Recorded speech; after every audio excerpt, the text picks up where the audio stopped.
உச்சி பிள்ளையார் கோயில் சாமி பார்த்து கீழே இறங்கி வரும்போது அந்த உச்சி பிள்ளையார் கோயில் மலை மேலே தாங்க அந்த சிவபெருமான் கோவில் இருக்கு. சரி அங்கே போய் பார்த்து வச்சு இந்த மகா கார்த்திகை தீபத்தை பார்த்தீங்களா, அதுதாங்க அந்த விளக்கு திரி ரெடி பண்ணியிருந்தாங்க, இல்லை பஞ்செல்லாம் போல் ரெடி பண்ணி வச்சிருந்தாங்க. அதையும் சரி பார்த்துட்டு அப்படியே வந்துட்டோம்.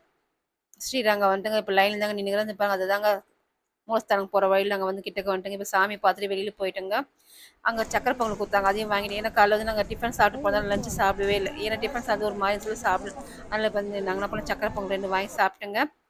அங்கே என்ன பண்ணாங்க, இப்போ நம்ம சாமிக்கு பார்த்தீங்களா அம்மன் சாமி, அதை தாயார் அங்கே இருக்கிறாங்க ஸ்ரீரங்கத்துலேயே. அவங்க மேலே போட்டு இந்த புடவைங்களாம் வந்து ஏலத்தில் விட்டுருந்தாங்க. சரி நாங்களும் போய் ஏலத்தில் கேட்கலாம்னு சொல்லிட்டு போய் ஒரு 10 ரூபாய் முன்னாடி டோக்கன் அட்வான்ஸ் கட்டிட்டு போய் உக்காந்துட்டோம் ஏலத்தில்.